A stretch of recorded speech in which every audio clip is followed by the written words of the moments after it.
કીર્તન ગાયું કે હરિજન હોય તે ઉરમાં હિંમત રાખે. આપણે બધા ભગવાન શ્રીજી મહારાજના આશ્રિત છીએ. શ્રીજી મહારાજે આપણા માટે શિક્ષાપત્રી પણ આપી છે અને શિક્ષાપત્રીની અંદર પાઠ પૂજા તિલક ચાંદલો એ વગેરે કરવાની આજ્ઞા આદેશ પણ આપ્યો છે. એટલે આપણે એમના આશ્રિત તરીકે આપણે જો આ કરીએ તો એમની પ્રસન્નતા જરૂર આપણા ઉપર થાય. ન કરીએ એટલે ન થાય એવું નથી, પણ કરવી જોઈએ અવશ્ય એ એમનો આદેશ છે જ.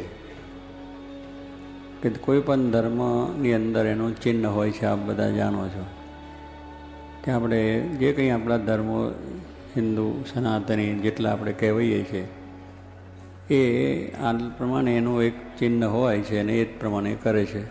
વૈષ્ણવ રીતે, જૈનો જૈની રીતે, બીજા જે આપણા ભાઈઓ છે એને જુદી જુદી રીતે, આવું શિવ હોય તો શિવની રીતે પોતાનું તિલક કરતા હોય છે. અને એ રીતે કરવાથી કોઈ નુકસાન તો છે જ નહીં, કારણ કે તિલક કરીએ છીએ એ આપણા કલ્યાણ માટે, આપણે ભગવાનની પ્રસન્નતા માટે કરીએ છીએ. એમાં કોઈને નુકસાન કરતા નથી, અગર આપણને પણ નુકસાન થતું નથી, કારણ કે એ ધર્મનું ચિહ્ન છે તો એનાથી આપણને બળ રહે ને હિંમત પણ રહે. બધા ભાઈઓએ આપણને હમણાં જે કંઈ વાતો કરી અને એમાંથી આપને પણ ખ્યાલ આવ્યો કે એમને એ ચિહ્ન કરવાથી બળ પણ મળ્યું છે, હિંમત પણ છે અને કાર્ય કરવામાં કોઈ મુશ્કેલી નડી નથી, ઉલટું એમાં મદદરૂપ થયું છે. પણ આપણે થોડું એક મનના કારણે લઈને કે લોકો આપણને શું કહે છે, કેમ થશે એવો વિચાર આવે છે.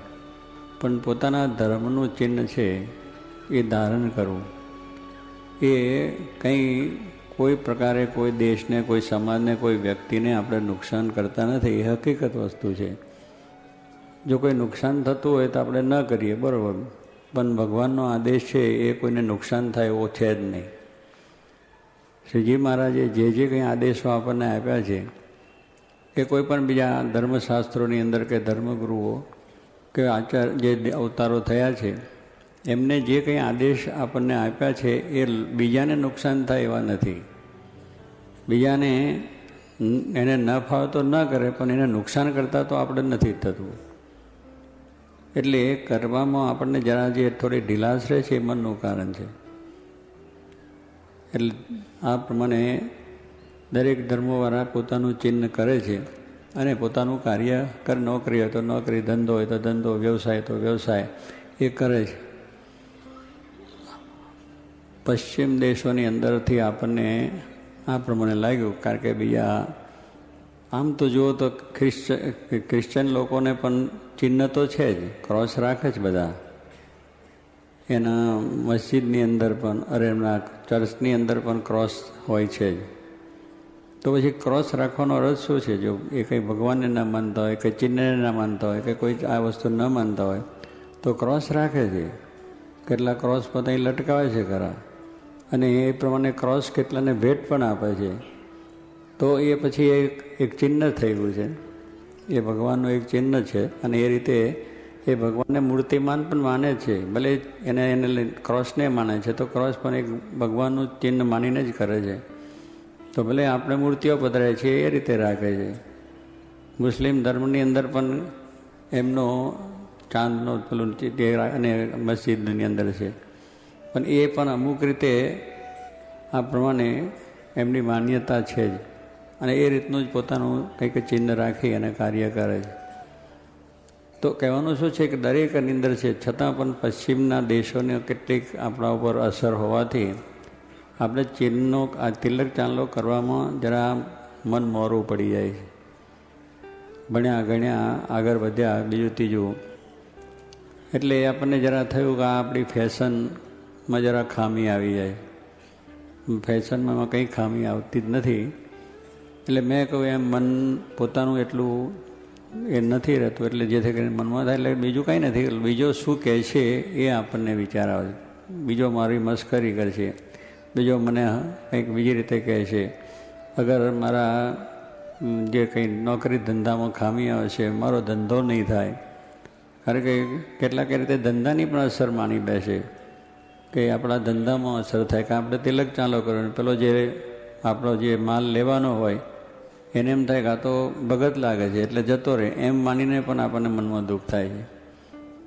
પણ એવું કંઈ હોતું હોય, ધંધો કરવાવાળો બેયને ગરજ છે, લેવા દેવા વેણ. તમારો માલ સારો છે તો આંખો મીચીને લઈ જશે, એમાં કોઈ પણ જાતનો વાંધો નહીં. આપણી પાસે આપણો માલ, આપણો મુદ્દો સાચો હોય તો ધંધો કરવામાં કંઈ વાંધો આવતો નથી, નોકરી કરવામાં પણ વાંધો આવતો નથી.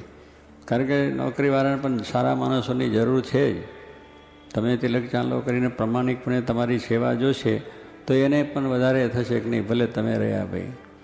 એટલે થોડીક મુશ્કેલી આવતી, પણ તમારી સાચી નિષ્ઠા, દ્રઢતા હોય તો પછી એમાં કંઈ વાંધો આવતો નથી અને એનાથી આપણું કાર્ય થાય છે.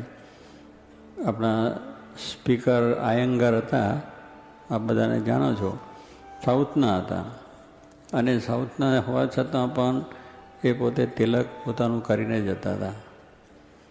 હવે સ્પીકર જેવા માણસ છે, સ્પીકરને તો પાર્લામેન્ટમાં બેસવાનું, બધા દેશના મોટા મોટા માણસો આવતા હોય એને પણ મળવાનું, એની જોડે વાત કરવાની, તો પણ એમને કંઈ વાંધો આવ્યો નથી. સ્પીકરની અંદર પોતે કરીને જતા હતા, કોઈ એનો નિષેધ કર્યો નથી, કોઈ એમને ના નથી પાડી અને સ્પીકરમાંથી ઉતારી પાડ્યા નથી. સ્પીકર તરીકે બહુ સારી રીતે કારકિર્દી એમને મેળવી છે. અને કહેવાનું શું છે કે એનો પહેરવેશ અને એની જે ધાર્મિક રીતિ એમાં ફેરફાર નથી કર્યો. ગાંધીજીને પણ સ્વરાજ લેવું હતું તો એ પણ પોતાનો પહેરવેશ અને એની અંદર પોતે રહ્યા કે ભાઈ આ પેલી ત્યાં અંગ્રેજોને મળવાની જે મિટિંગ રાખી હતી એમાં તો ટાઈ પહેરીને જવું જોઈએ, કોટ પહેરીને જવું જોઈએ, પાટલુન પહેરીને જવું જોઈએ, એટિકેટ થઈને જવું પડે. તો એ લોકોને સારું લાગે તો કંઈક આપણું ઇમ્પ્રેશન એના પર પડે. ગાંધીજી કહે છે હું તો મારી પોતળી જ પહેરીને જવાનો છું, એને મને વાત કરવી તો કરે ને કે હોઈ જાય. એને મારી જરૂર છે કે મારે એની જરૂર છે? મારે મારો દેશ સ્વતંત્ર કરવો છે એટલે મારે મારો જે દેશનો વેશ હોય એ જ મારે રાખવો જોઈએ, એ જ મારી ભાષા રાખવી જોઈએ, એ જ મારે થવું જોઈએ. ખાલી હિંમત. કહેવાનું શું છે કે તેગડે ગમે ગયો હોય ને તો એ ઢીલો થઈ જાય કે આવું જવું છે ને આપણે સ્વરાજ લેવું છે તો થોડું એનું મનગમતું કરીએ તો આપણને જરા મળી જાય. એની પરવા ના કરી કે મારે એની પરવા નથી, મને તો મારી રીતે મારે આ દેશના બધા સાથે રહીને આ કામ કરવું છે ને આ કામ છે. તો એને કંઈ વાંધો આવ્યો નહીં અને આપણે સ્વરાજ મળ્યું ને આપણે જાણીએ છીએ બધું. એક પોતાનો પહેરવેશ જ રાખ્યો છે. એટલે આજે શું પ્રદેશમાં આપણે જઈએ છીએ એટલે સ્વાભાવિક રીતે ત્યાં જઈએ એટલે એના બધા વાતાવરણમાં ભળી જવા પ્રયત્ન કરીએ કે આપણે પણ અંગ્રેજ બની જઈએ, આપણે પણ યુરોપિયન બની જઈએ, એના જેવું આપણે એના સાથે બેસીએ ઉઠીએ. એટલે એ તિલક ચાંદલો કરતા ના હોય એટલે આપણે ન કરીએ, એ પાઠ પૂજા ન કરતા આપણે પણ ન કરીએ. વળી આપણે ખાવા પીવાની જોડે ભરી જઈએ કે દારૂની પાર્ટીમાં, મૌસાની પાર્ટીમાં, એમાં આપણે બધું ચાલુ થઈ જાય. એટલે એમ કે આપણે સુધરેલા ગણાઈએ પણ એ સુધરેલા નથી, બગડ્યાલા કહેવાય. તમારી ભાષા, તમારી સંસ્કૃતિ, તમારા સંસ્કાર આ તમે ત્યાં ખોવા ગયા છો કે મેળવવા ગયા છો? પૈસા કમાવા ગયા છે. આપણું કામ પૈસા કમાવાનું છે, વેપાર કરવાનો છે, નોકરી કરવાનો છે, પૈસા કમાવો એનો વાંધો નથી. પણ તમારો ધર્મ, તમારી સંસ્કૃતિ ને આ બધું તમે કાં છોડી દેશો તો તમારું રહ્યું શું? તમારી અસ્મિતા શું રહી? તમારા દેશની, તમારા પહેરવેશની, તમારી ભાષાની, તમારી સંસ્કૃતિની અસ્મિતા શું રહી આપણી? એ કંઈ આપણી અસ્મિતા ન રહી. અસ્મિતાવાળા માણસને તો ગમે તે થાય, ગમે તે ભોગે, પણ પોતાના દેશની અસ્મિતા છે, પોતાના ધર્મની અસ્મિતા છે. અને એ રીતના જે પોતાનો પાઠ, પૂજા, તિલક, ચાંદલો જે કરતા હોય તે કરવાનું, એમાં કંઈ વાંધો નથી. એ થોડીક જ જો હિંમત રાખે તો એ લોકો કંઈક ના નથી પાડતા. એ લોકોને એવું નથી કોઈ આ વસ્તુની અંદર, પણ આપણને પેલું થાય છે કે આપણે એની જો યુરોપિયન થવું છે તેના જેવા થઈએ. ખોટી કલ્પે થવાનું નથી, સમજી રાખો. અમે બધા જે પરદેશમાં આવ્યા છે, બેઠા છે, અમારા અહીંયા અમેરિકાથી આવ્યા છે અને બધે ગયા છે, અહીંયા જો આ તિલક ચાંદલો કરીને ફરે છે, એમને કાઢી મૂક્યા કોઈ દાળિયા? હા, એને બેઠા કેટલા વર્ષોથી રહે છે, ચંદુભાઈ કોઠારી બેઠા છે, અમારી અર્થ કિરણ બેઠો છે, બધા કેટલાય છે છોકરો. આ પેલા છોકરાઓ આવ્યા ને એમનો અંગત જો ને વાત કરવા સાથ બધા તિલક ચાલો કરતા. એટલે કોઈ ગાડી નથી મૂકી તમે જતા રહ્યા દેશ છોડીને, કે થોડુંક બોલે એટલું જ બોલે, એથી કંઈ આપણે ગભરવાની જરૂર નથી. બે તમને જો કોઈ કહે છે તો આ તમે વેપાર કરો છો એ કોઈને ગમતું નથી. તમે વેપાર કરતા એ નથી કે તમે આ વેપાર શું લઈ માંડ્યા, તમને શું આમાં એમ છે, તો કંઈ આપણે મૂકી દઈએ છીએ. જાણીએ છીએ કે આપણો વેપાર આપણે સારી રીતે કરીએ છીએ, આપણી કમાણી માટે આપણા લાભ માટે કરીએ છીએ, એમાં બીજું શું છે. એ થોડી નથી ત્યાં કોઈ કહે ટીકા કરે કે કોઈ ગમે તે કરે તો પણ. નોકરી પણ આપણે કરતા હોય, કોઈ નોકરી ન ગમતી કે તું નોકરી ક્યાં કરે, નોકરી છોડી દે ને આમ તેમ, પણ નોકરીથી આપણને લાભ છે, કંઈ છોડી દેતા નથી. આપણે આપણા ઘરમાં રહેતા હોય, ઘર પણ ન ગમતું હોય માણસને કે આ ઘર મૂકીને તું ચાલ્યો જાય, એટલે ભાઈ તારે ના ગમતું તું ના આવીશ, પણ મારે શું, મને શું વાંધો છે. એવું લોકોને કંઈ તમે કપડાં પહેરો એ ના ગમતું હોય લ્યો, તો કે કપડાં કાઢીને ફરવું આપણે, કપડાં પહેરી એ ના ગમતું એટલે કે કપડાં કાઢીને ફરવાનું છે. એ એવી કેટલીક આપણી માન્યતાઓને લઈને છે કે આ નથી ગમતું, એને નથી ગમતું. દુનિયાને તો કશું જ ગમતું નથી. તમે જે કંઈ કરો એ કંઈ ગમતું નથી, તોય પણ આપણે આપણી જરૂરિયાત પ્રમાણે, સમાજ પ્રમાણે, આપણી મર્યાદાઓ પ્રમાણે વસ્ત્રો પહેરવા પડે, ઘર રાખવું પડે, આપણે લગ્ન પ્રસંગ બીજું ત્રીજું બધા જે સંબંધો છે, સામાજિક છે, રાષ્ટ્રીય છે, જે તે બધા કરીએ જ છીએ. કૌટુંબિક આપણી ભાવનાઓ છે.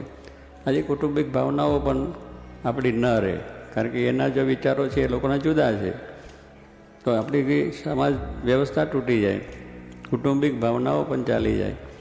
એટલે આવી રીતે લોકોને ઘણું જ ગમતું નથી, એટલે આપણે એને કંઈ મૂકી દેતા નથી. અને એ મૂકીએ એમાં આપણને કોઈ લાભ પણ નથી, કારણ કે નુકસાન છે એની અંદર.